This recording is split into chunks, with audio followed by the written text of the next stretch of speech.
The city air is sharp and cold tonight. On a rain-slicked rooftop, a woman lands as silently as a shadow. She's dressed in impeccable black, and the way she moves all liquid grace tells you she's here for a reason. Her target, a beefy enforcer for the rival Falcone family, doesn't even have time to look surprised before a swift, clean strike to his neck ends his night permanently. She pulls a small, encrypted data chip from his pocket. Her face a mask of pure professionalism. A familiar rumble echoes from the street below. Her family coming home. In a blink, her entire form just dissolves. It contracts and shifts, and a sleek, black cat with a little white patch on its chest lands gracefully on a velvet armchair inside a lavish penthouse. Moments later, the door opens. In walks Don Montelli, head of the family, his coat damp with rain. He spots the cat, and a rare smile softens his face. He scoops her up, stroking her fur. "There you are, Carla," he rumbles, his voice full of affection. "We were worried. Just sleeping here the whole time. You lazy thing." The cat, who just seconds ago was the city's most efficient killer, simply purrs in the arms of the man she secretly protects. To the Montelli crime family, Carla was just a stray they'd rescued.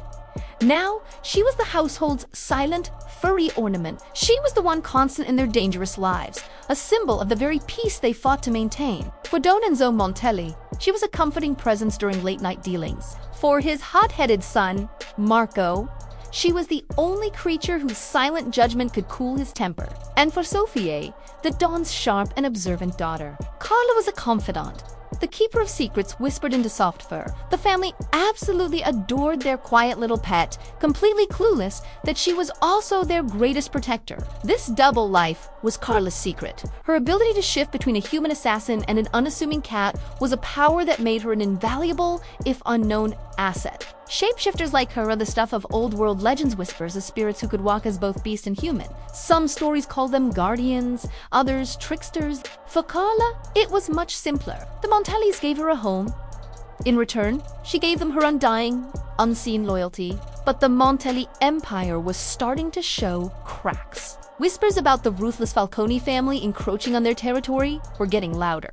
Shipments were vanishing from the docks. Loyal men were turning up dead in alleyways. The tension in the penthouse was so thick you could choke on it. Don Enzo held meetings that dragged into the early hours, his face etched with worry. Marco was getting more aggressive, itching for a war his father was desperate to avoid. And Sophia watched it all, her heart heavy with dread. During one of these meetings, as Marco slammed his fist on the dining table, Carla was curled up on a nearby bookshelf, her emerald eyes half closed. But she wasn't sleeping. She was listening, planning.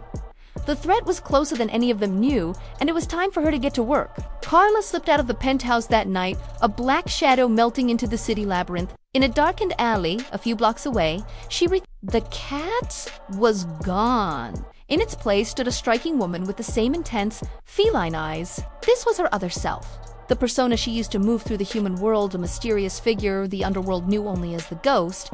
She was a classic femme, a beautiful woman who wielded her charm like a weapon. Her first stop, a lavish cherry galette thrown by a city councilman who was deep in the Falcone's pocket. Carla, dressed in a stolen designer gown, moved through the ballroom with an easy confidence. Her beauty was the perfect cover for a razor-sharp mind. She struck up a flirtatious conversation with a key Falcone lieutenant, her laughter like music as she guided him to talk. He never realized he was being interrogated. He bragged about a big move, a new era, and a plan to completely restructure the old order. He boasted about a new alliance that would make the Falcones untouchable.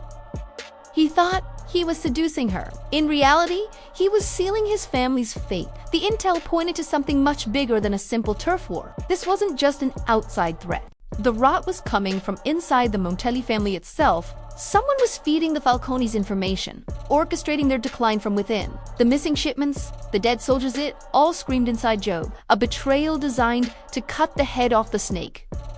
And that word, alliance, echoed in her mind. The Falcones weren't strong enough to do this alone. They had a partner.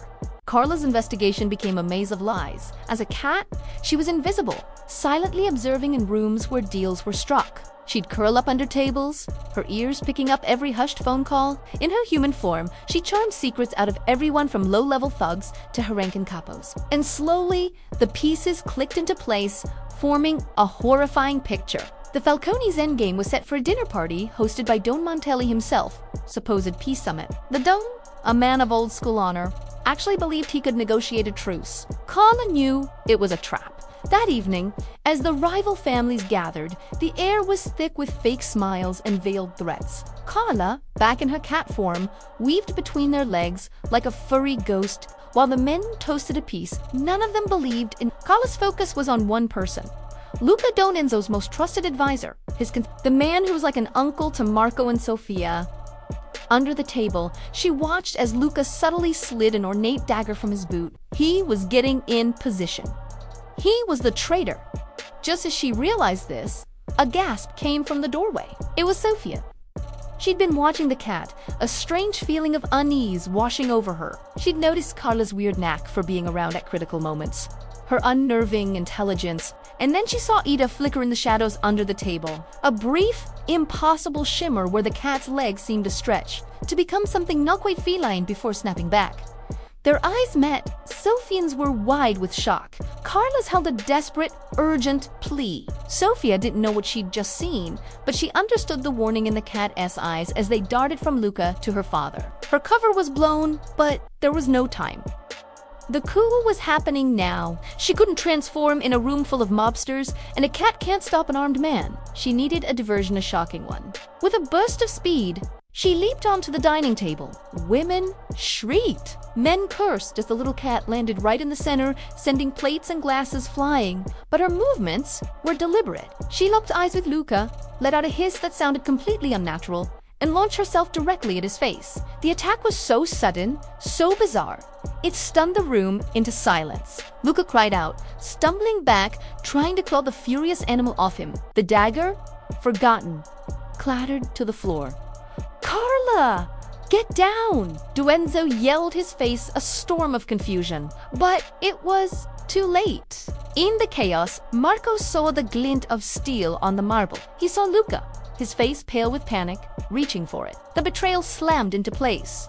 "Traitor!" Marco roared, and the room exploded.